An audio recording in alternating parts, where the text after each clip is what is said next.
Hello दोस्तों, welcome two movie honour. आज की मूवी है journey to the mysterious island. ये कहानी journey to the centre of the earth के 4 साल बाद की कहानी है।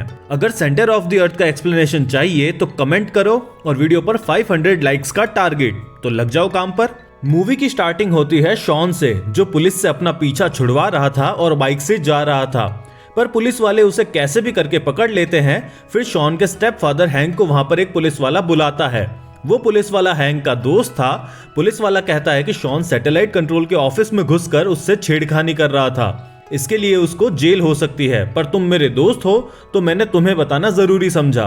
और वो पुलिस वाला वहां से चला जाता है, शॉन को हैंक के साथ छोड़कर। शॉन और हैंक अब घर जाते हैं।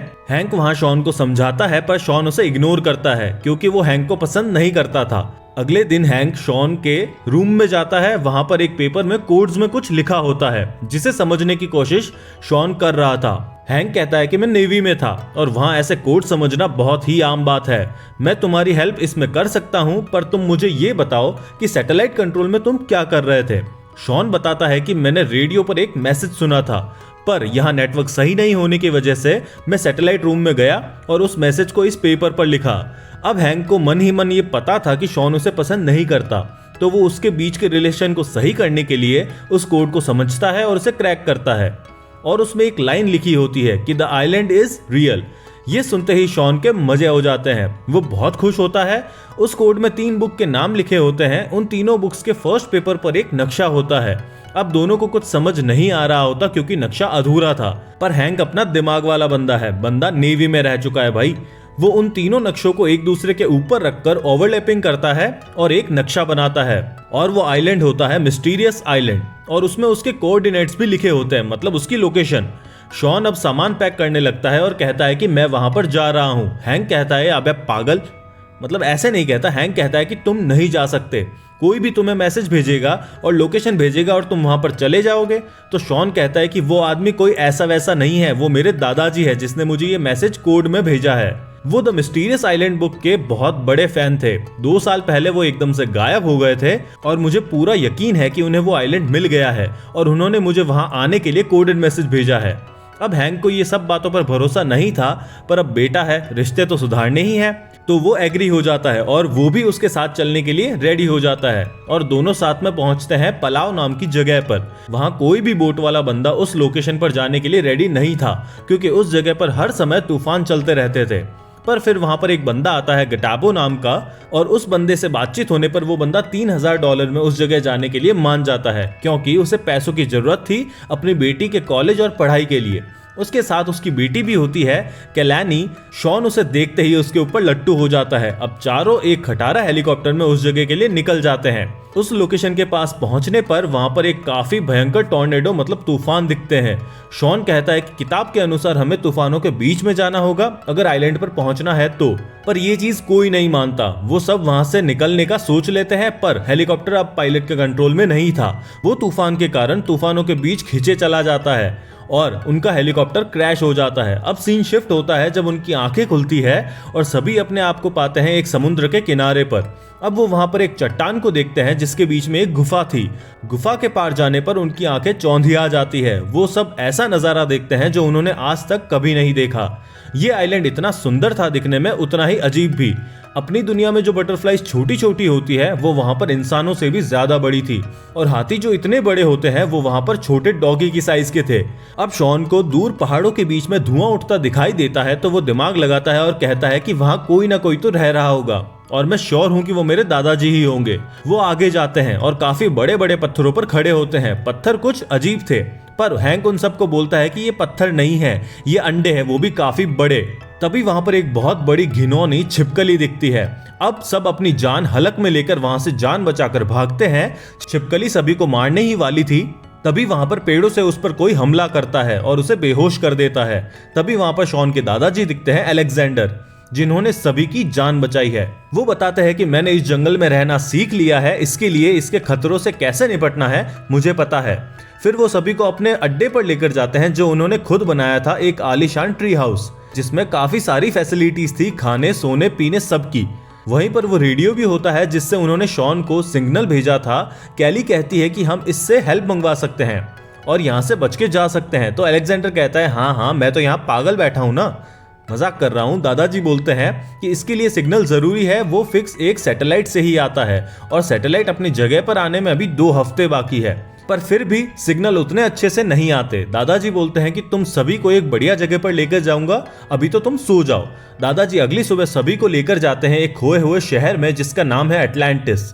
हैंक कहता है कि ये तो 100 सालों पहले पानी में समा गया था। तभी दादाजी बताते हैं कि जब इसके बारे में लिखा गया था तब ये पानी में था, पर ये 70 साल पानी में रहता है और 70 साल पानी के बाहर। शॉन समझाता है कि ये सब टेक्टोनिक प्लेट्स की मूवमेंट, मतलब जमीन की परतों की गतिविधि से होता है जो परतें समुद्र के नीचे होती है। हैंक, क्योंकि नेवी से था वो बंदा, वो वहां के पानी को टेस्ट करता है पर बताता है कि पानी खारा है और समुद्र से इतनी दूर आइलैंड में पानी आना ये पॉसिबल नहीं है। तो यहाँ पर मीठा पानी होना चाहिए, पर पानी खारा है, मतलब ये पानी जमीन के नीचे से आ रहा है, तो मेरे हिसाब से ये आइलैंड डूबने वाला है। तब दादाजी बोलते हैं कि मेरी कैलकुलेशन के हिसाब से इसे डूबने में अभी 14 साल बाकी है।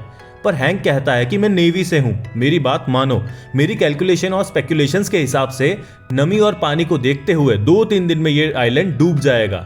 जूल्स वॉर्न की किताब मिस्टीरियस आइलैंड, जिसे पढ़कर ये सब लोग यहाँ पर आए थे, में एक सबमरीन मतलब पनडुब्बी के बारे में बताया गया था जो कैप्टन नीमो की थी, जिसकी हेल्प से वो बच सकते थे जब आइलैंड पानी में डूबेगा। दादाजी सभी को कैप्टन नीमो की समाधि पर लेकर जाते हैं। वहां से वो एक डायरी उठाते हैं जो नीमो के स्केलेटन के पास थी। उसमें पढ़ने पर उन्हें पता चलता है कि नीमो भारत से था और उस डायरी में लिखा होता है कि जो सबमरीन है वो आइलैंड की दूसरी तरफ ज्वालामुखी की चोटी पर है। अब सभी उस जगह पर जाने के लिए एक शॉर्टकट रास्ता लेते हैं जहाँ पर काफी अजीब अजीब चीजें दिखती हैं, अजीब पेड़, बड़ी बड़ी चींटियां, और खतरनाक रास्ते से होकर वो आगे पहुंचते हैं जहाँ पर उन्हें एक ज्वालामुखी दिखता है जिसकी आग में सोना था, काफी सारा सोना। शॉन वहां पर जाने को कहता है पर हैंक मना कर देता है कि हमें यहाँ से जल्दी निकलना होगा, और कैलेने भी सेम बात बोलती है कि हमें यहाँ से जितना जल्दी हो सके निकलना होगा, उतना ही हमारे लिए वो बढ़िया होगा। अब सब आगे बढ़ते हैं और उनका रास्ता खत्म हो जाता है। उन्हें पहाड़ की एक चोटी पर पहुंचना था। दादाजी बड़ी बड़ी मधुमक्खी की हेल्प से ऊपर जाने को कहते हैं और सभी को मधुमक्खियों पर बैठ जाने को बोलते हैं। हैंक को बिना इच्छा के वो बात माननी पड़ती है क्योंकि कोई और रास्ता नहीं था। सभी अब मधुमक्खियों के ऊपर बैठकर जा रहे होते हैं, तभी वहां पर काफी बड़े बड़े पक्षी आ जाते हैं जो मधुमक्खियों को खाने के लिए उन पर हमला कर देते हैं। हैंक दिमाग लगाता है और 2 पक्षियों को तो भिड़ा देता है, पर शॉन, जिसके पीछे होने वाली उसकी जीएफ बैठी थी, उनके पीछे भी एक पक्षी होता है। उससे बचने के चक्कर में कैली नीचे गिर जाती है, पर शॉन उसे जमीन पर गिरने से पहले ही बचा लेता है। ये लड़की यहाँ पर पट गई, मजाक कर रहा हूँ। अब शॉन कैली को नीचे उतारकर उस पक्षी को अपने पीछे लाता है और चालाकी से काफी बड़े मकड़ी के जाल में उसे फंसा देता है, पर आगे कंट्रोल ना होने की वजह से वो पेड़ से टकरा जाता है और उसकी एंकल में फ्रैक्चर हो जाता है। हैंक वहां पर आता है और उसे सेफ जगह पर लेकर जाता है। अब रात हो जाती है। हैंक शॉन के दर्द कम करने के लिए उसके माहौल को लाइट करता है और गाना गाता है। अब दोनों बाप बेटे के रिलेशन धीरे धीरे सही हो रहे थे। इधर कैली और उसके पापा बात कर रहे होते हैं जिसमें उसके पापा को पता होता है कि कैली और शॉन अब एक दूसरे को पसंद करते हैं, पर कैली कहती है कि वो कहाँ राजा भोज, कहाँ मैं गंगू तेली, मजाक कर रहा हूँ। वो कहती है कि वो बाद में बड़े अच्छे कॉलेज में जाएगा और मेरे पास उतना पैसा नहीं है। उसके पिता उदास हो जाते हैं ये सुनकर। अब सभी सुबह उठते हैं और देखते हैं कि वहां पर काफी सारा पानी भर गया था। हैंक कहता है कि शायद मेरी कैलकुलेशन गलत थी, जिस स्पीड से पानी भर रहा है ये आइलैंड कुछ घंटों में ही डूब जाएगा। पर वहां कैली के पापा नहीं थे। कैली समझ जाती है कि पैसों के जुगाड़ के लिए वो उस सोने वाली ज्वालामुखी के पास गए हैं। अब कैली अपने पापा को लेने के लिए जाने लगती है। शॉन अपना बोलता है कि मैं भी जाऊंगा, पर एंकल में फ्रैक्चर होने की वजह से वो पहाड़ नहीं चढ़ पाएगा। इसलिए दादाजी डिसाइड करते हैं कि वो कैली के साथ जाएंगे उसके पापा को लेने, और हैंक और शॉन दोनों सबमरीन ढूंढकर उन्हें पहाड़ के किनारे मिलेंगे। अब दोनों ग्रुप अपने अपने काम के लिए निकल जाते हैं। कैली अपने पिता तक पहुंचती है और समझाती है कि इस दुनिया में कितना भी पैसा क्यों ना हो, मुझे नहीं चाहिए, मुझे आप चाहिए पापा, मैं आपके साथ रहना चाहती हूँ। उसके पापा ये समझ जाते हैं और अब तीनों पहुंचते हैं पहाड़ की एक चोटी के किनारे पर जहां पर हैंक और शॉन सबमरीन लेकर आने वाले हैं। इधर हैंक और शॉन उस जगह पर पहुंचते हैं जहां पर सबमरीन होनी चाहिए थी, पर वहां पर कुछ नहीं था, बस पानी ही पानी था। हैंक कहता है कि पानी का लेवल रातों रात बढ़ने की वजह से सबमरीन अब पानी के नीचे है। वो दोनों पानी में कूदते हैं जहां पर काफी बड़ी ईल मछली उन पर हमला कर देती है, पर वो बच जाते हैं। उस मछली के अंदर हजारों वोल्ट का करंट था, पर जैसे ही वो दूसरी बार अटैक करने आती है दोनों सबमरीन के अंदर चले जाते हैं और उसका सारा पानी बाहर निकाल देते हैं। सबमरीन के इंजन को स्टार्ट करने की कोशिश करते हैं पर वो स्टार्ट नहीं होता। हैंक नीचे इंजन को देखता है और कहता है कि इसे स्टार्ट करने के लिए एक भारी करंट की जरूरत है और उन्हें समझ आता है कि अब यहाँ पर करंट एक ही चीज से मिल सकता है, उस बड़ी ईल मछली से। अब अपना मेन हीरो हैंक एक भाला लेता है जिसका कनेक्शन वो इंजन से कर देता है और वो बाहर जाता है सबमरीन से। जब ईल मछली उस पर अटैक करती है तो वो बच जाता है और उस भाले को उस ईल मछली के मुंह में फेंक देता है, जिससे इंजन को काफी तगड़ा स्टार्टिंग करंट मिलता है और सबमरीन स्टार्ट हो जाती है। अब हैंक भी सबमरीन के अंदर आ जाता है। अब सीन शिफ्ट होता है जिसमें हम देखते हैं पूरा आइलैंड अब टूट रहा है और एक चट्टान के टुकड़े पर दादाजी, कैली और उसके पिता फंसे हुए हैं और चारों तरफ पानी ही पानी है। अब वो चट्टान ऊपर नीचे हो रही थी और जैसे ही डूबने वाली थी वो पानी में कूद जाते हैं। अब उन्हें लगता है कि उनका जीवन यहीं पर खत्म, पर तभी एंट्री होती है अपने हैंक चचा की सबमरीन के साथ। अब वो सभी सबमरीन के अंदर जाते हैं पर अब पानी में चट्टानें डूब रही थी और उन्हें वहां से बच के निकलना था। पर हैंक ठहरा हीरो और नेवी का बंदा। एक बड़ी चट्टान का टुकड़ा उस सबमरीन की तरफ आ रहा होता है। हैंक स्टीयरिंग पकड़ाता है केली के पापा को और एक बड़ी मिसाइल को लोड करता है और शॉन को कहता है कि जब मैं कहूं फायर का बटन दबा देना। वो मिसाइल को लोड कर फायर का बटन दबवा देता है और अब मिसाइल चट्टान से टकराती है और चट्टान टूट जाती है। सभी खुश होते हैं और वहां से बचकर निकल जाते हैं। यहाँ शॉन और केली का टाका भिड़ जाता है। अब सीन शिफ्ट होता है 6 महीने बाद, जिसमें कैली के पापा के पास अब वो सबमरीन है जिसे टूरिस्ट के लिए वो यूज करते हैं और काफी पैसा कमा लेते हैं। और इधर शॉन का बर्थडे भी है और हैंक शॉन की माँ और कैलेनी वहां पर उसका बर्थडे सेलिब्रेट करते हैं। साथ ही दादाजी भी वहां पर आते हैं और वो उसे एक गिफ्ट देते हैं, जो एक बुक थी। वो भी जूल्स वर्न की ही लिखी किताब थी जिसका नाम होता है from earth to the moon.